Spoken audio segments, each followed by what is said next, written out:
کے واجب الاحترام بزرگوں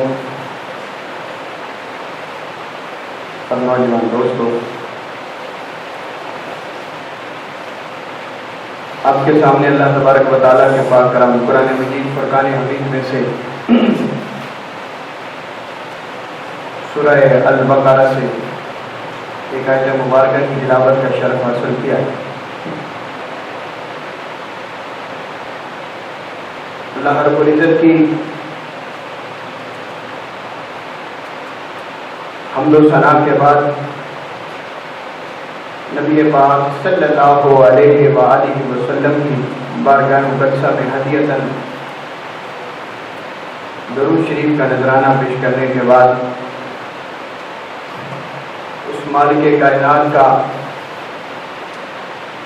لاکھ لاکھ شکر ہے جس کی توفیق سے ہم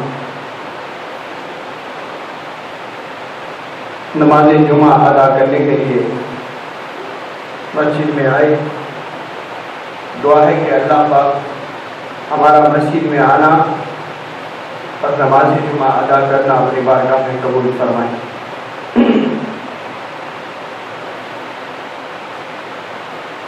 آج کا موضوع گفتگو ذکر الہی ہے۔ اللہ رب العزت کے ذکر کے حوالے سے چند کلمات میں آپ کے گوش گزار کروں گا۔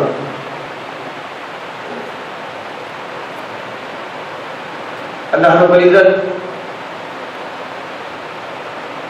قرآن حکیم میں ارشاد فرماتا ہے،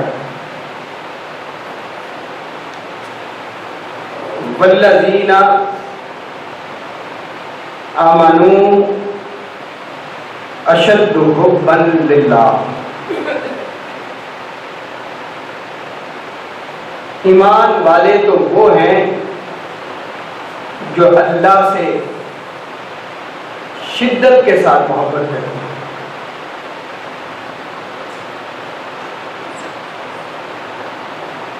اس آیت مبارکہ کی ترجمے کی روشنی میں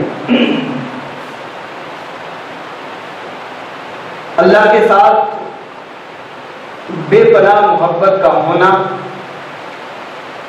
مومن کے لیے بہت ضروری ہے، کہ اللہ خود ارشاد فرما رہا ہے کہ مومن تو وہ ہے جو ہر چیز سے بڑھ کر مجھ سے محبت کرتا ہے، اور محبت بھی ایسی اشد حبا للہ کہ اس کی محبت سارے جہان سے بڑھ کر شدت سے وہ مجھ سے محبت کرتا ہے۔ اگر وہ اتنی شدت سے محبت نہ کرے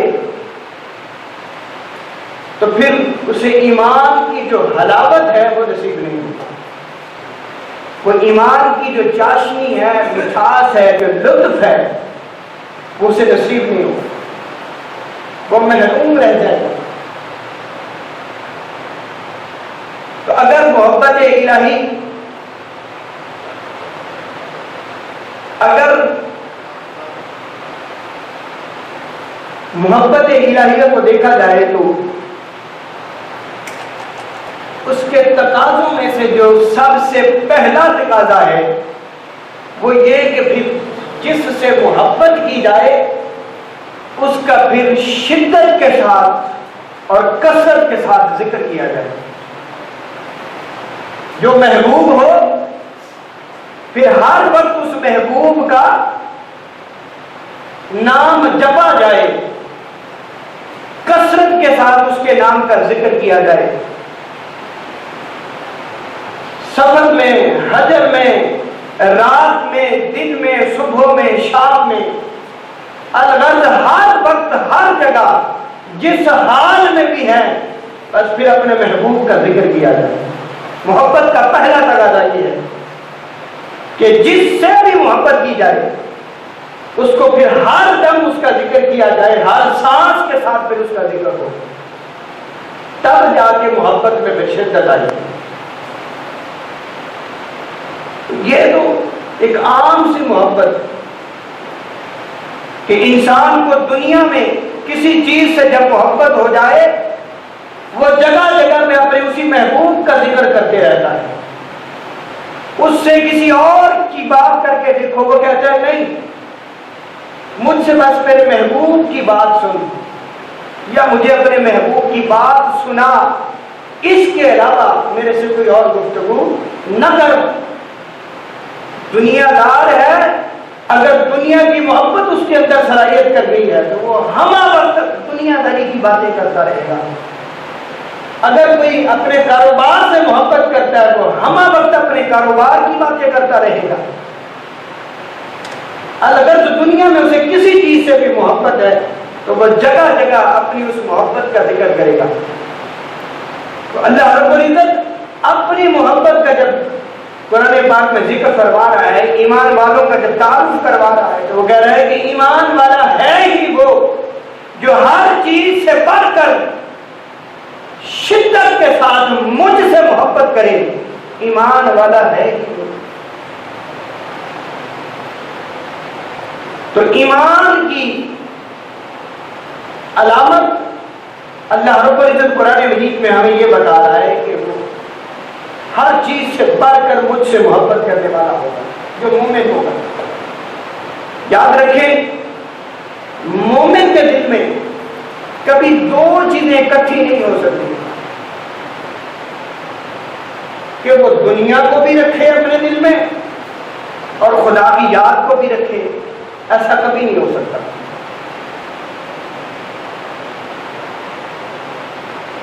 مومن کے دل میں کبھی غفلت نہیں آ سکتی، مومن کا دل کبھی غافل نہیں ہو سکتا.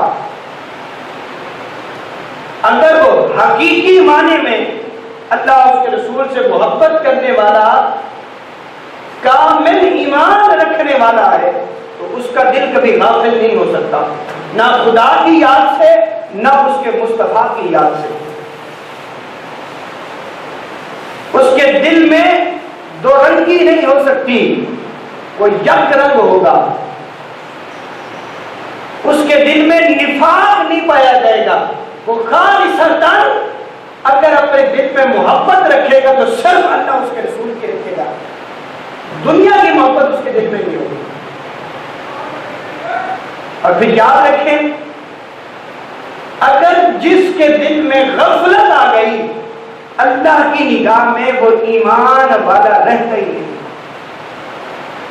جس کا دل غافل ہو گیا اللہ کے نزدیک وہ ایمان والا ہی نہیں رہے گا، نفاق آ جائے گا اس کے دل میں. جو مومن ہوگا وہ خالصتاً اپنے دل کو خدا کی محبت سے آباد رکھے گا. ہمہ جہد جس جگہ بھی جس حال میں بھی ہوگا وہ اللہ کا ذکر کرنے والا ہوگا، اللہ سے محبت کرنے والا ہوگا. تو اللہ سے محبت کا پہلا تقاضا یہ ہے کہ پھر اسی کا ذکر کیا جائے جس حال میں بھی ہو. یاد رکھیں، ہر عبادت کا اللہ پاک کوئی نہ کوئی اجر ضرور دیتا ہے. مثال کے طور پہ ہم نماز پڑھتے ہیں، جماعت کے ساتھ نماز پڑھیں گے تو ہمیں وہ ثواب ملے گا 27 نمازوں کا. روزہ رکھتے ہیں، اللہ رب العزت فرماتا ہے کہ روزہ میرے لیے ہے، اس کی جزا میں خود ہوں یا میں خود دوں گا. حج ہے تو حج کرنے والے کے لیے آقا اسلام نے فرمایا کہ جو تمام حج کے جتنے بھی آداب ہیں اگر وہ اسے مکمل طور پہ ادا کرے تو پھر وہ حج کرنے کے بعد واپس ایسے لوٹتا ہے کہ جیسے ماں کے پیٹ سے ابھی پیدا ہوا. اس کے پہلے گناہ معاف کر دیے جاتے ہیں. ایسے ساری عبادات، کوئی نفل پڑھنے والا ہے تو اس کا الگ سے اجر ہے، کوئی زکات دینے والا ہے تو اس کا الگ سے اجر ہے. انسان جو بھی عبادت کرے اللہ رب العزت اسے الگ سے اجر عطا کرتا ہے. ہر عبادت کا کوئی نہ کوئی اجر ہے. لیکن جب ذکر کرنے والے ذاکر کی بات آتی ہے تو اللہ فرماتے ہیں فاذکرونی اذکرکم، تم میرا ذکر کرو، اس کا اجر جو دوں گا بدلے میں۔ اے بندے جب تم میرا ذکر کرے گا میں تیرا ذکر کروں گا۔ جب اس کے اپنے ذکر کرنے کی باری آئی تو اس نے اس کا اجر ہی ہر عبادت کے اجر سے مختلف رکھا، منفرد اجر عطا کیا۔ فرمایا اے بندے جب تم میرا ذکر کرے گا میں تیرا ذکر کروں گا۔ فاذکرونی، تم میرا ذکر کرو، اذکرکم، میں تمہارا ذکر کروں گا۔ تم میرا ذکر کر، میں تیرا چرچا کروں گا۔ اے بندے تم مجھے یاد کر، میں تجھے یاد کروں گا۔ خدا کی بندے سے محبت ہے۔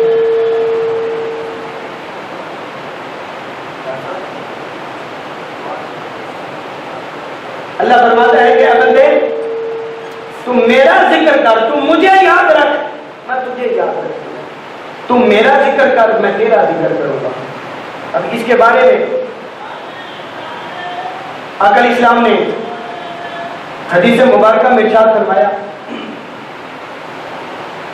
حدیث قدسی ہے، آقا علیہ السلام نے فرمایا کہ اللہ رب العزت فرماتا ہے کہ میرا بندہ میرے بارے میں جس طرح کا گمان کرتا ہے وہ میرے بارے میں جیسا سوچے گا مجھے ویسا پائے گا۔ یہ حدیث بڑی قابل غور ہے۔ ہم بہت سارے دنیاوی معاملات میں بڑی عجیب سی سوچ رکھتے ہیں خدا کے بارے میں، کہ جب ہمیں اپنے دنیاوی کام میں نفع ہو جاتا ہے، فائدہ ہو جاتا ہے، تو یہ انسان کی فطرت ہے وہ اپنے گن گاننے لگ جاتا ہے کہ میں نے بڑی محنت کی، میں سارا دن کام میں لگا رہتا تھا، میں نے دن رات ایک کر دیا، میں نے اپنے خون پسینہ جو ہے اس کام میں بہا دیا، مجھے ترقی نہ ملتی تو کیوں نہ ملتی؟ یہ کامیابی میرا حق تھا، میں نے اس کے لیے بڑی محنت کی۔ جب اسے کام میں کامیابی ملتی ہے وہ اپنے گن گانے شروع کر دیتا ہے، اپنی تعریفات کرنا شروع کر دیتا ہے، اپنے بارے میں بڑا اعلیٰ گمان رکھتا ہے۔ لیکن جیسے ہی اسی کاروبار میں اسی کام میں اس کو نقصان ہوتا ہے تو پھر اس کے الفاظ ہی بڑے مختلف ہوتے ہیں۔ پھر وہ کیا کہے گا؟ بس جی جو نصیب میں تھا ہو گیا۔ جب کامیابی تھی تو ساری کی ساری میری اپنی تھی، میں دن رات کام میں لگا رہا، شب و روز میں نے ایک کر دیے، اپنا خون پسینہ بہایا، تب جا کے مجھے یہ کامیابی ملی۔ لیکن جیسے نقصان ہوا وہ بالکل سرے سے خدا کو بھول کے بیٹھ گیا، کہتا ہے سارے کا سارا الزام خدا پہ لگا دیا کہ جی بس جو نصیب میں تھا۔ بات بڑی قابل غور ہے، توجہ کیجیے گا۔ نصیب لکھتا کون ہے؟ انسان کے نصیب کون لکھنے والا ہے؟ اللہ رب العزت۔ تو ایمان سے بتائیں وہ رب کبھی کسی کا نصیب غلط لکھ سکتا ہے؟ وہ مالک کسی کا نصیب غلط نہیں لکھ سکتا، اس کی شان ہی نہیں ہے۔ وہ قادر مطلق ہے، جو چاہے سو کر گزرے، لیکن وہ کہتا ہے کہ میری شان نہیں ہے کہ میں کسی کا نصیب خراب کروں یا کسی کا نصیب خراب لکھوں۔ نمرود ہے، فرعون ہے، ابو جہل ہے، اگر ان کے نصیبوں کو بھی دیکھا جائے تو مالک نے انہیں بھی بڑا نوازا تھا، پہلے بادشاہت دی، زر جائیداد سب کچھ عطا کیا۔ جب ان لوگوں نے خدا کی نافرمانی کی تو پکڑے تب گئے۔ یہ بھی نہیں کہہ سکتے کہ ہمارا نصیب خراب لکھا گیا تھا۔ اب نمرود کو روئے زمین پر روپیہ پیسہ دھن دولت سب کچھ عطا کیا، حتیٰ کہ سمجھانے کے لیے اپنے ابراہیم کو جو خلیل تھا، اپنا دوست تھا، وہ بھیجا۔ کتنی محبت تھی بھئی! اگر نمرود سے بھی خدا کو کوئی محبت نہ ہوتی، چاہت نہ ہوتی، اسی کا تراشا ہوا بندہ تھا، نہ سمجھانے کے لیے بھیجتا، ایسے ہی اسے زمین میں برباد ہونے دیتا؟ نہیں، سمجھانے کے لیے بھیجا کون؟ اپنا خلیل ابراہیم علیہ السلام کو بھیجا کہ جاؤ اسے سمجھاؤ، یہ مجھے بھول بیٹھا ہے، خود خدائی کا دعویٰ کر کے بیٹھا، اسے سمجھاؤ۔ تو سمجھانے کے لیے ابراہیم کو بھیجا۔ اگر محبت نہ ہوتی تو اپنا خلیل بھیجنے کی ضرورت کیا تھی؟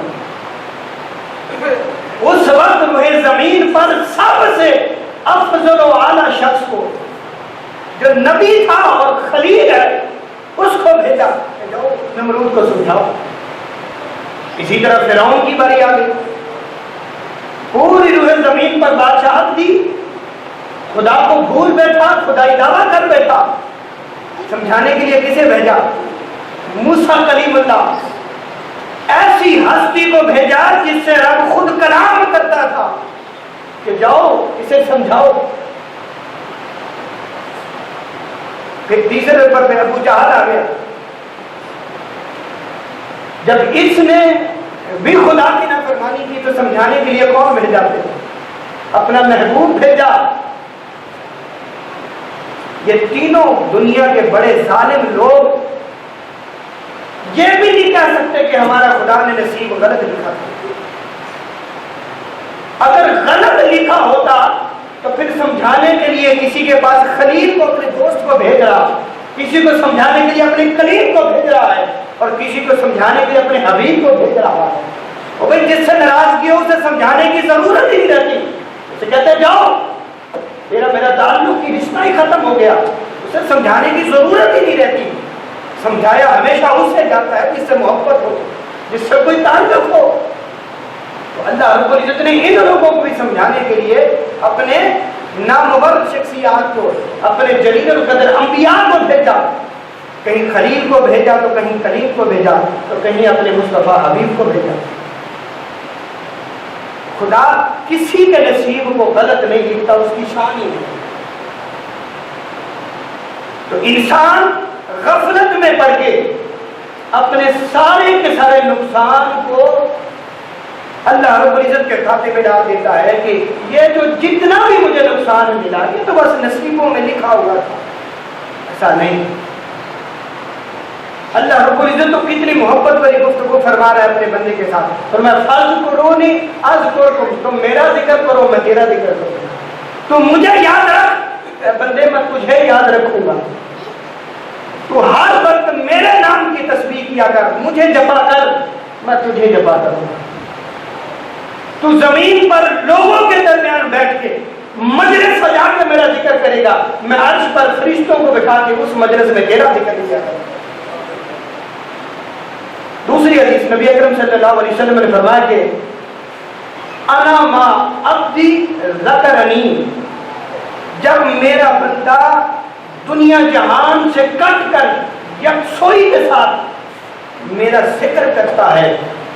بات بڑی قابل غور ہے، توجہ کیجیے گا۔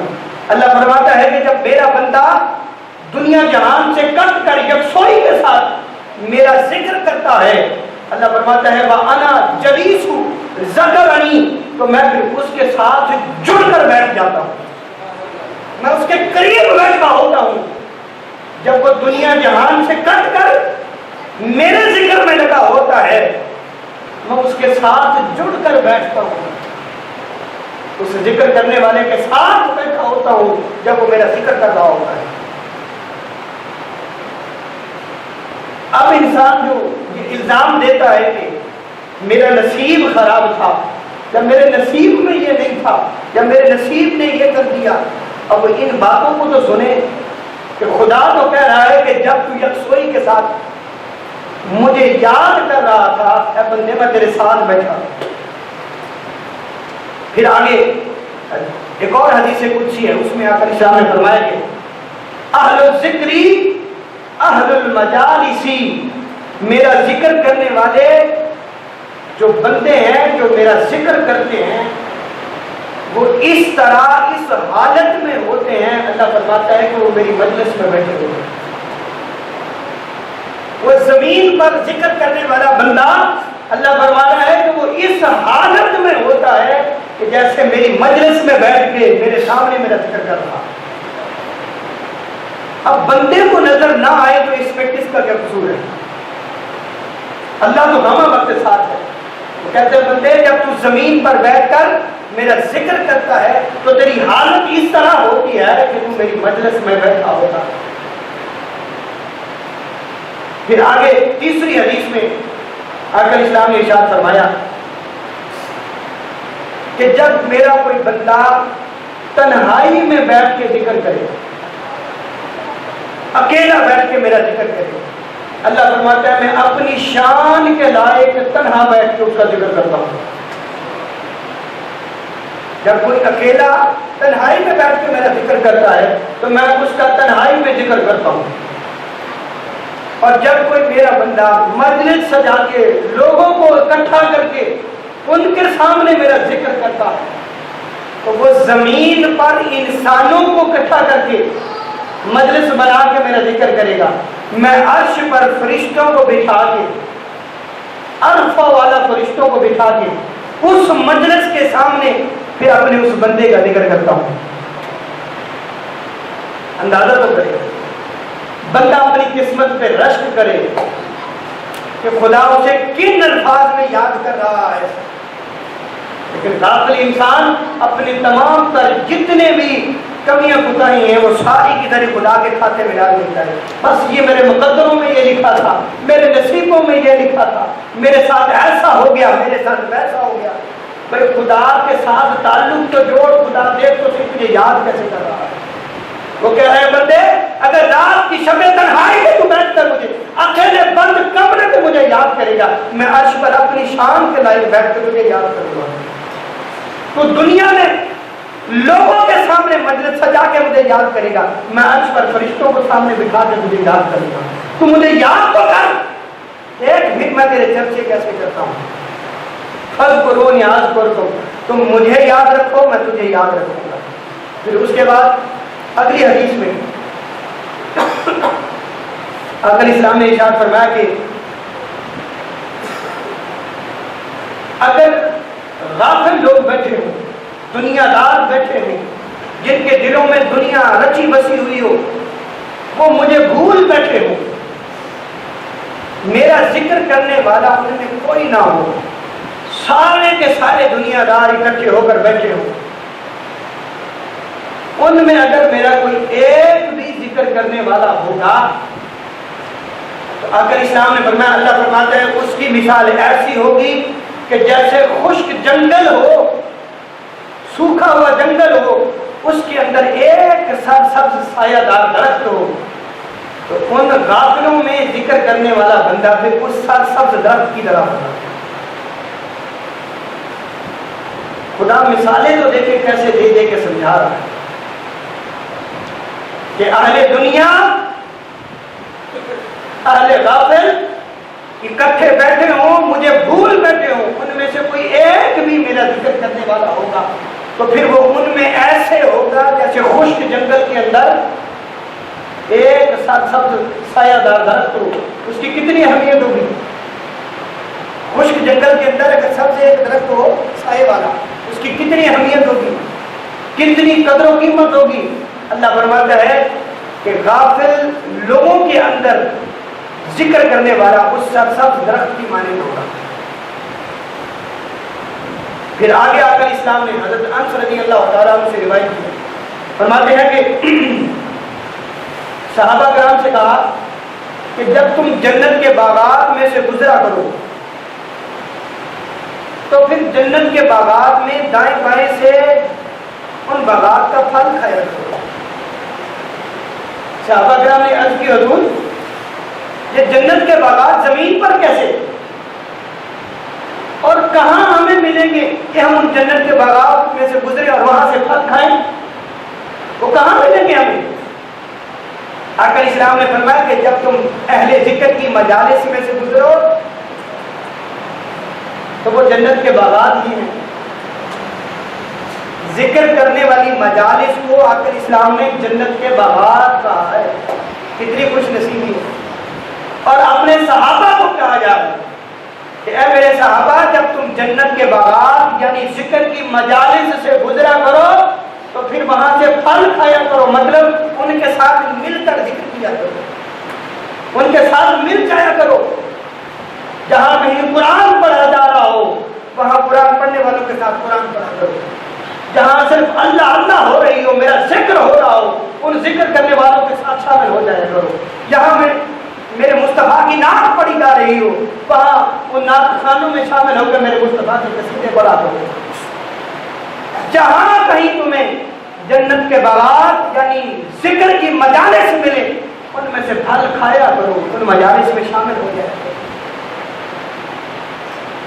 اندازہ تو کرے اللہ رب العزت کی اپنے بندے پر رحمتیں دیکھیں۔ پھر آگے اگلی حدیث میں ارشاد فرمایا کہ اے میرے صحابہ، تمہیں کوئی ایسا عمل نہ بتاؤں جو میدان جنگ میں جہاد کرتے ہوئے خون بہانے، تلواریں توڑنے سے بھی بڑھ کر افضل ہو۔ غور کرنا ذرا، آقا اسلام صحابہ کرام کو فرما رہے ہیں کہ کیا تمہیں کوئی ایسا عمل نہ بتاؤں جو تمام اعمال سے بڑھ کر فضیلت والا ہو، حتیٰ کہ میدان جنگ میں جہاں قتل و غارت ہو رہی ہو، خون بہایا جا رہا ہو، تلواریں ٹوٹ رہی ہوں، جہاد ہو رہا ہو، اس سے بھی بڑھ کر فضیلت والا عمل نہ بتاؤں؟ صحابہ کرام نے عرض کی حضور ضرور بتائیں، وہ کون سا عمل ہے؟ فرمایا کہ جہاد سے بھی بڑھ کر فضیلت والا عمل یہ ہے کہ انسان ہر وقت اپنی زبان پر خدا کی یاد رکھے، اللہ کا ذکر کرے۔ کتنا بڑا عمل ہے یہ! اہل ذکر کی باتیں ہو رہی ہیں۔ اللہ ایسے تو نہیں فرما رہا فاذکرونی اذکرکم، تم میرا ذکر کرو میں تمہارا ذکر کروں گا، تم مجھے یاد رکھو میں تمہیں یاد رکھوں، تم میرا چرچا کرو میں تمہارا چرچا کروں۔ پھر آگے 5ویں حدیث میں آقا اسلام نے ارشاد فرمایا کہ ذکر کرنے والے جو لوگ ہوتے ہیں ان کے اندر 4 مخصوص فضیلتیں پائی جاتی ہیں۔ یہ فضیلتیں جو اہل ذکر کے اندر پائی جاتی ہیں، یہ اہل ذکر کے علاوہ کسی اور کے پاس نہیں ہوتی۔ جو اللہ کا ذکر کرنے والے ہیں، جن کی زبان ہمہ وقت ذکر الہی میں تر رہتی ہے، جن کی زبانوں پر ہر وقت خدا کی یاد رہتی ہے، جن کی زبانوں پر ہر وقت اللہ کا نام رہتا ہے، اللہ کا ذکر رہتا ہے، آقا اسلام نے فرمایا ان کے اندر اللہ 4 فضیلتیں پیدا کر دیتا ہے جو کسی اور کے پاس نہیں ہوتی۔ پہلی فضیلت فرمایا کہ اللہ کا ذکر کرنے والا، اس میں جو پہلی فضیلت ملتی ہے اس کے دل پر تسلی، اطمینان اور سکون کا نزول ہوتا ہے۔ اللہ کا ذکر کرنے والا شخص کبھی بے چین نہیں ہوتا، اس کے اندر اضطراب نہیں ہوتا، وہ مضطرب نہیں ہوتا، وہ بے چین نہیں ہوتا، اس کا دل مطمئن ہوتا ہے۔ قرآن گواہ ہے، الا بذکر اللہ تطمئن القلوب، بے شک دلوں کا چین اللہ کے ذکر میں ہے۔ جو ذکر ہم وقت انسان کی زبان پہ رہے تو اس کا اثر پھر اس کے دل پر بھی پڑتا ہے، اور جب وہ ہم وقت خدا کی یاد میں بیٹھا رہے گا اور اس کا دل اللہ کی یاد میں ہوگا، اس کی زبان اللہ کے ذکر میں ہوگی، پھر اسے کوئی پریشانی رہے گی نہیں۔ آقا اسلام نے فرمایا کہ اس کی پہلی فضیلت یہ اللہ رب العزت اس کا دل مطمئن کر دیتا ہے، اس کی زندگی سے تمام بے چینیوں اور پریشانیوں کو نکال دیتا ہے، وہ مطمئن اور پرسکون ہو جاتا ہے۔ اس کی پہلی فضیلت یہ۔ پھر دوسری فضیلت کے بارے میں فرمایا کہ جو ذکر کرنے والا ہے، اللہ کی رحمت ایک چادر کی مانند اسے اپنے اندر ڈھانپ لیتی ہے۔ جو اللہ کا ذکر کرنے والا شخص ہے، اللہ رب العزت کی رحمت چادر بن کے اسے اپنے نیچے چھپا لیتی ہے، اسے ڈھانپ لیتی ہے۔ تیسری فضیلت، جو ذکر کرنے والا ہے، آقا اسلام نے فرمایا اللہ کے فرشتے اسے گھیر لیتے ہیں۔ اگر وہ گھر میں ذکر کر رہا ہے، آقا اسلام نے فرمایا کہ فرشتے اس کے گھر کو گھیر لیتے ہیں۔ اچھا ویسے مزے کی گل ہے، اہل ذکر کی تعریفیں ہو رہی ہیں، اتنی فضیلتیں ہو رہی ہیں، سارے چپ بیٹھے سبحان اللہ کہتے چلے گا. کتنی بڑی بڑی فضیلتیں ہو رہی ہیں.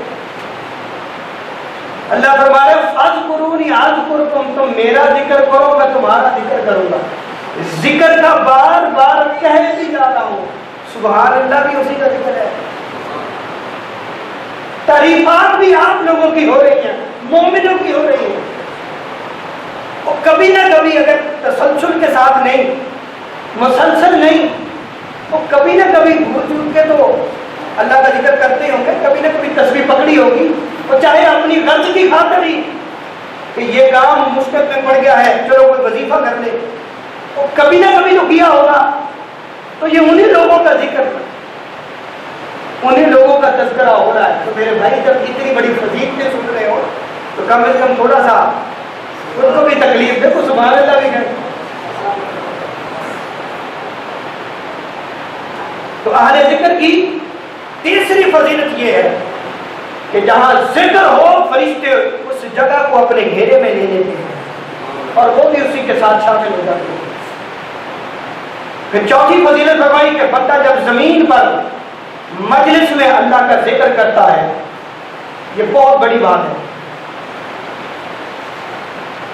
چوتھی فضیلت اس شخص کی یہ ہے کہ جب وہ زمین پر اللہ کے ذکر کی مجلس سجاتا ہے، آقا اسلام نے فرمایا اللہ عرش پر انبیاء کو بٹھاتا ہے سامنے، پھر اولیاء کو سامنے بٹھاتا ہے. اتنی جلیل القدر ہستیوں کو سامنے بٹھا کے اس زمین پہ ذکر کرنے والے بندے کا ذکر کر رہا ہے.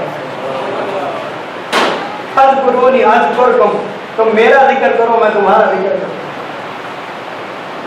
سوچ بچار تو کرے، اس بات پہ غور تو کرے.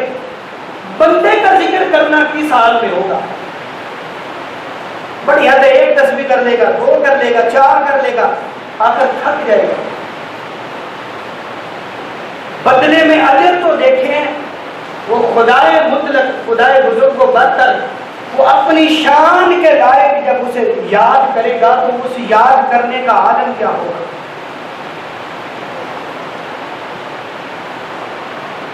یہ آپ کے قریب ہی سلطان العارفین سلطان باہو رحمۃ اللہ علیہ، جھنگ میں سلطان باہو رحمۃ اللہ علیہ، آپ کی والدہ فرماتی ہیں کہ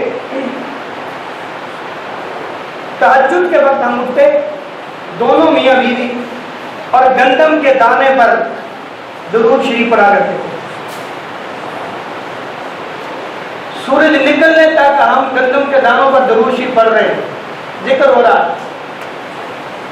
اور یاد رکھیں روح زمین پر مصطفیٰ سے بڑھ کر خدا کا کوئی ذکر ہے ہی نہیں. اب اس ذکر کا انعام دیکھیں کیا مل رہا ہے. میراستی فرماتی ہیں کہ ہم تہجد کے وقت دونوں میاں بیوی اٹھتے، گندم کے دانے لیتے، ان پہ درود شریف پڑھا کرتے. سورج نکلنے تک وہ جتنے بھی پڑے جاتے اسے چکی میں ڈال کے آٹا بنا لیتے اور روٹی بنا کے کھاتے. ایمان سے بتائیں جن کی غذا درود شریف تھی وہاں باہو نہ پیدا ہوتا تو کیا ہوگا؟ وہ ایسے ہی زمین پر باہو، حق باہو، بے شک باہو ہو رہے ہیں. فاذکرونی اذکرکم، تم میرا ذکر کرو میں تمہارا چرچا کروں گا. تو چوتھی فضیلت اللہ رب العزت فرماتا ہے کہ جو بندہ زمین پر مجلس سجا کے میرا ذکر کرتا ہے، میں عرش پر انبیاء کو سامنے بٹھا کے، اولیاء کو سامنے بٹھا کے پھر اس بندے کا ذکر کرتا ہوں. اچھا یہ تو ہو گئی اہل ذکر کا ذکر کہ جو جب ذکر کرتے ہیں تو اللہ رب العزت انہیں ایسے نوازتا ہے. اور جو اللہ کے ذکر سے غافل ہیں، جو اللہ کا ذکر نہیں کرتے، جن کے پاس وقت نہیں ہے خدا کے ذکر کے لیے، جو اپنی دنیا داری میں مصروف ہیں،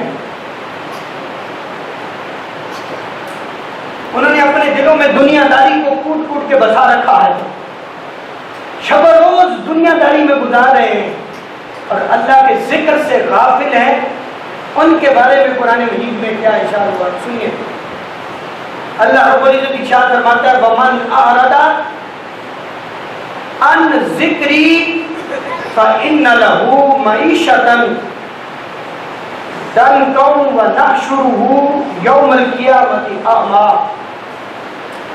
اللہ فرماتا ہے جس نے میرے ذکر سے روگردانی کی، یعنی اس نے میرا ذکر نہ کیا، اعراض کر گیا، منہ پھیر گیا، مجھے بھول بیٹھا، فرمایا پھر اس کے لیے دنیاوی معاش کو تنگ کر دیا جائے گا۔ اور کریں آج کے پریشانی اور پرفتن دور سے جہاں سے ہم گزر رہے ہیں، اس کی سب سے بڑی وجہ یہ ہے خدا قرآن مجید میں جو ارشاد فرما رہا ہے۔ قرآن پاک میں کوئی شک ہے نہیں نا؟ تو اللہ کیا فرما رہا ہے؟ فرمایا کہ جس نے من اعرض ذکری، جو میرے ذکر سے اعراض کر گیا، منہ پھیر گیا، جو غافل ہو گیا، اس پر سب سے پہلے جو دنیا میں اسے جو سزا ملے گی، اور میں اس کا رزق اس پہ تنگ کروں گا۔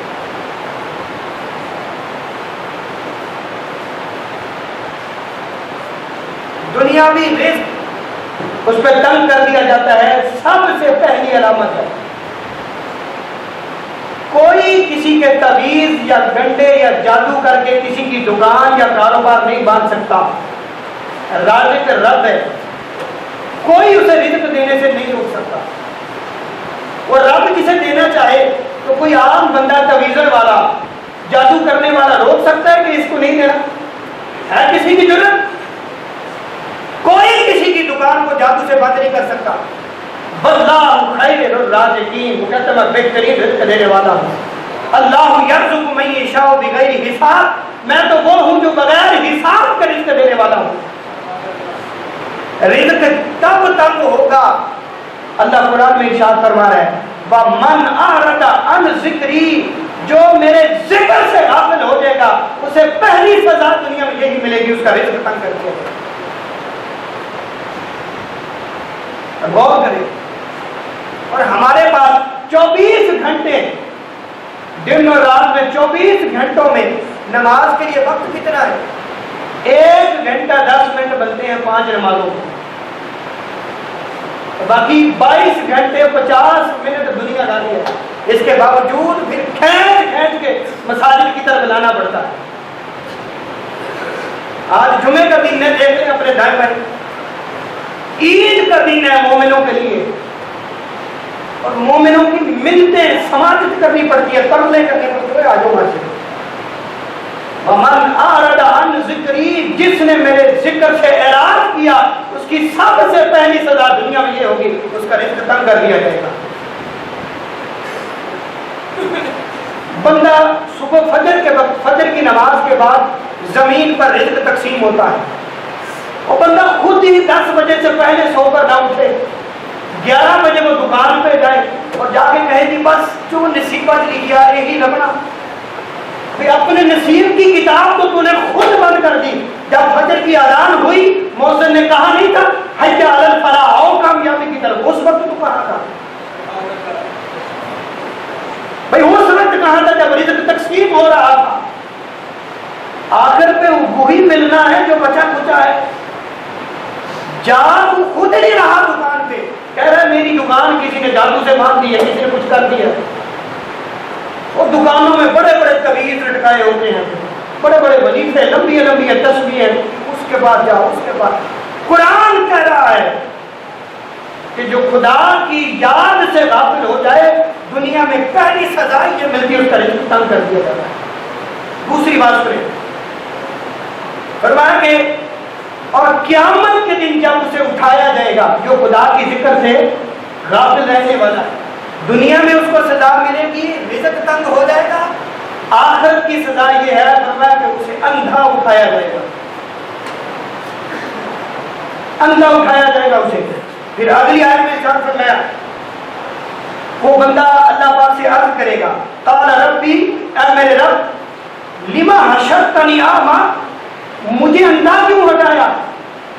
میں تو آنکھوں والا تھا، دنیا میں تو نے مجھے بینائی دی تھی، میری آنکھیں تھی، تو پھر مجھے یہ محشر کے دن اندھا کیوں اٹھایا؟ اب خدا کیا کہہ رہا ہے؟ فرمایا کہ وقت كنت بصیرا قال كذلك، اللہ ارشاد فرمائے گا کہ کیا تیرے پاس دنیا میں میری نشانیاں نہیں آئی تھی، اور ان نشانیوں کو دیکھنے کے باوجود تو نے مجھے دنیا میں بلایا تھا، اور یاد ہے آج اسی طرح میں نے تجھے بلایا۔ سبحان اللہ نہیں کہنی بھائی۔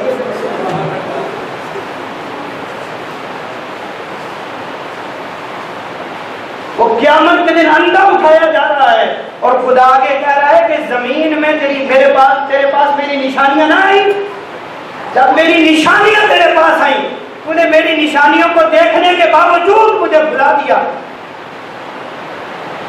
تو جیسے تو نے دنیا میں مجھے بلا دیا آج میں رب ہو کے تجھے بلا دیا۔ اور نہیں سبحان اللہ نہیں۔ اللہ رب العزت کی بارگاہ میں دعا ہے کہ اللہ پاک عمل کی توفیق عطا فرمائے۔ بعد الحمدللہ۔